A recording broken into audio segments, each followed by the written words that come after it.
not going to be as good as your clinical grade. That's going to make a difference.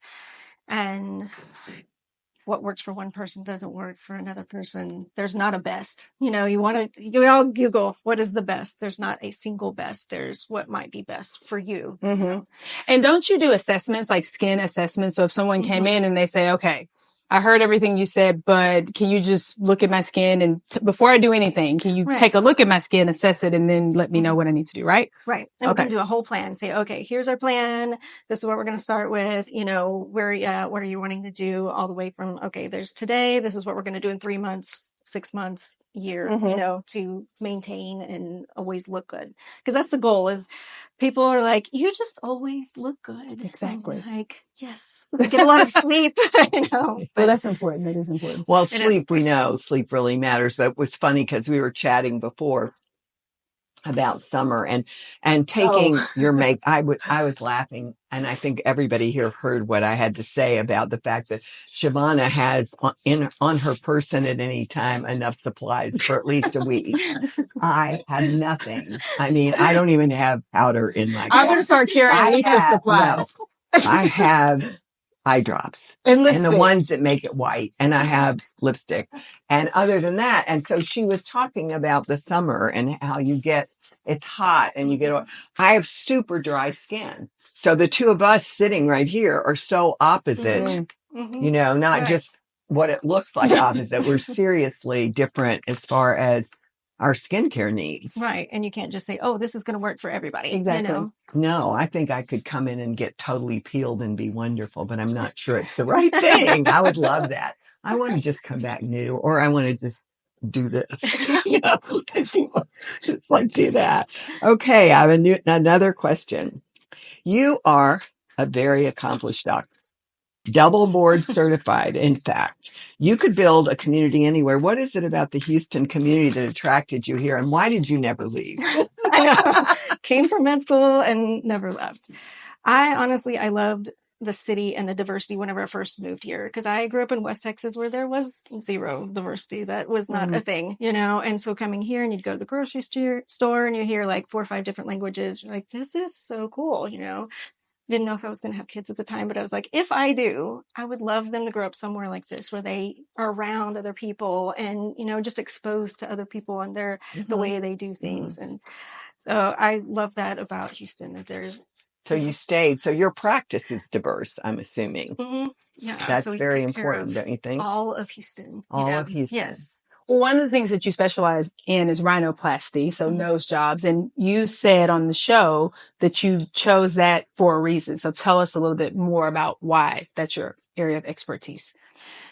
One reason is it's very artistic. It's like sculpture. You're taking one thing and you're, making it into something else. And that's very fun. Everybody's face is different. Everybody, his goals are different and what they want. And so your start and your ending is always different, and then it just conveys so much about you. It conveys things about your gender, about your background, about your family, about so many things. And so I get to have really interesting conversations with people about, okay, what do you want it to look like? What do you like? What do you not like? What do you want to keep? What do you not want to keep? Do we want this so subtle that your family doesn't really notice, but the thing that you didn't like about it is gone? Do we want this very different because you want it to be different? I like to have that really, really personal conversation with people, about something that's in the middle of the face, Right.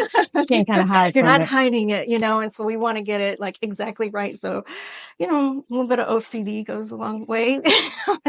Well, you said the thing about preserving like the good things about it, right? So like I'm a Black woman. And so if I were to have a nose job, then I don't want to not look like Black woman anymore, right? For example, right? So this is one of the things you talked about on the show. Right, exactly. That you preserve your ethnicity, you preserve your, your background, and that's important to me. I like those conversations. I don't necessarily, I'm okay with it, but I really get excited about the ones that are like, I want to look like me. I want to look like a Black woman. I want to look like a, Middle Eastern woman. I want to look like that. I just don't like this bump, right. Or it'd be great if it was a little bit thinner, things that we can change, but it still looks like you.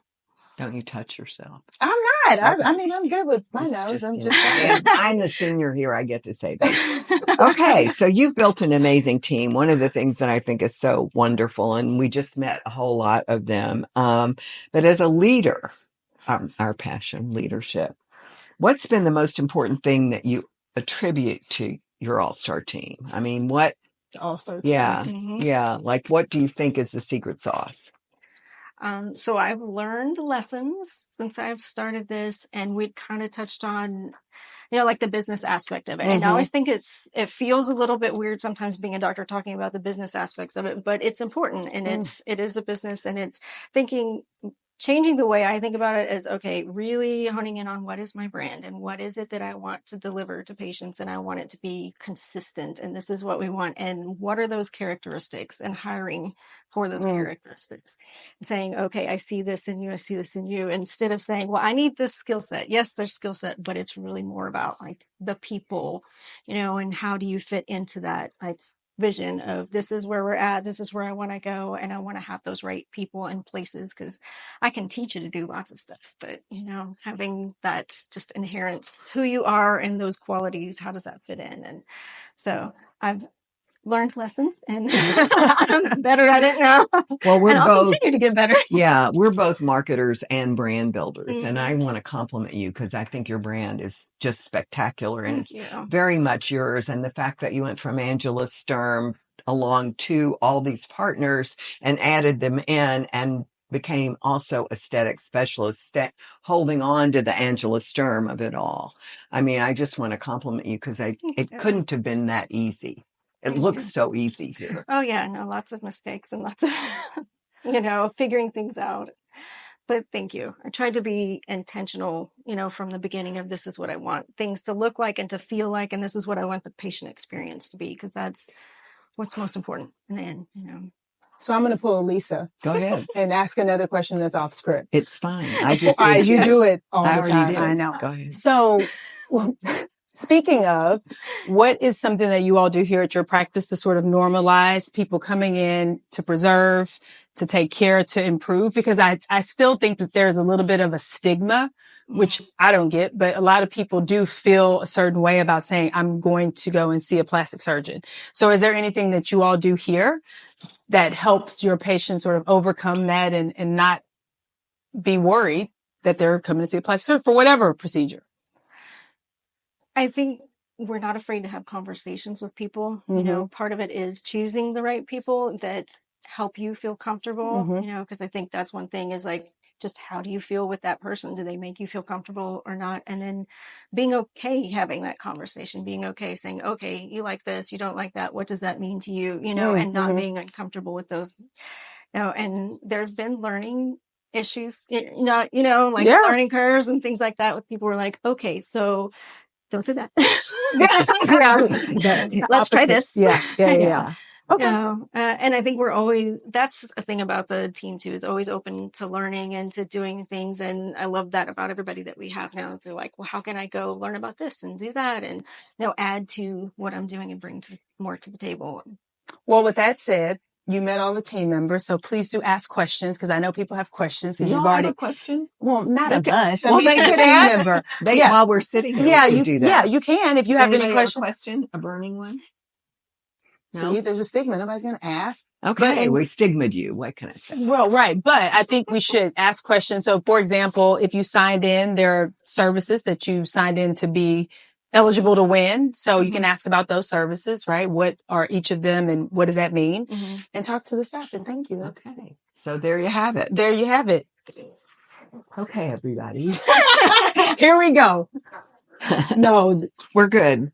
Stay focused. And stay fabulous. And stay fit. June is National Fitness Month. There you have it. There you have it. We'll be back. Always. Bye.